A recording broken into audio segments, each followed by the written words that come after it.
ترى رشيد علي يحيى انا اظن الحو شي طوح الوقت خاطر قرا يجي الوقت تصو مسلاي بغات تكمل يديك فغي ديني غدا شويه اذا كان الدين لا بلاص دو لا ريليجيون ديال الراسمبلمون يقينوان. La religion, alors le pouvoir, ça a été la politique constante du pouvoir à l'époque de ce qu'on appelle la crise berbériste de 49, comme par la suite.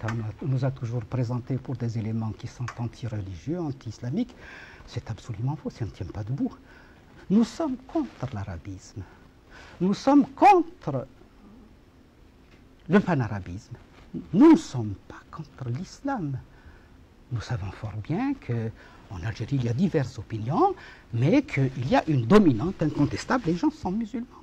Nous ne pouvons pas ne pas en tenir compte. Jamais vous n'aurez entendu dans ma bouche un propos anti-musulman. Nous avons du respect pour l'islam. Nous avons du respect pour ceux qui pratiquent l'islam. Nous avons du respect pour ceux qui professent l'islam. Et de quel islam s'agit-il? Bien entendu, ce n'est pas cet islam des intégristes qui donne de l'islam un visage sauvage, barbare. C'est un islam tolérant, un islam évolué, un islam ouvert, un islam moderne. Et nous militons pour cela. Parmi mes amis, j'ai des gens, parmi mes proches, j'ai des gens qui sont profondément religieux, et je m'en réjouis, et je ne tolérerai pas, je ne tolérerai jamais que l'on dise de nous que nous sommes contre l'islam. Ceux qui le disent veulent nous salir, mais ça ne correspond pas à ce que nous pensons, ça ne correspond pas à ce que nous professons, ça ne correspond pas à ce que nous pratiquons.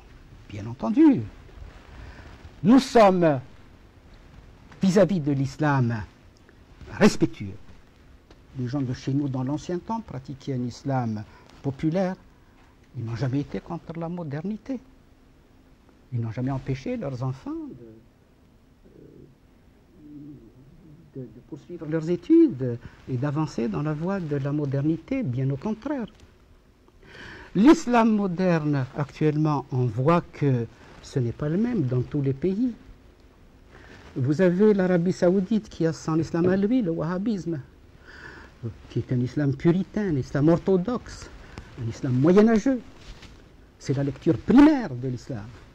Vous avez l'islam de l'Azhar en Égypte. Vous voyez que chacun a son islam.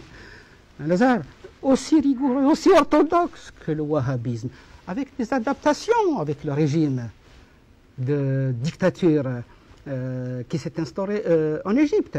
Vous avez en Iran un islam, le chiisme, qui était un islam ouvert dans le passé. Vous savez, le chiisme, moi je me suis intéressé à tous ces problèmes-là. C'est un chiisme qui est très ouvert, ouvert à la modernité. Ils examinaient chaque fois qu'un problème se posait, à partir de l'islam bien sûr, mais en tenant compte des conditions nouvelles qui existent. Malheureusement, il y a cet intégrisme qui est venu et qui a entraîné l'Iran et d'autres pays voisins dans ce cercle infernal.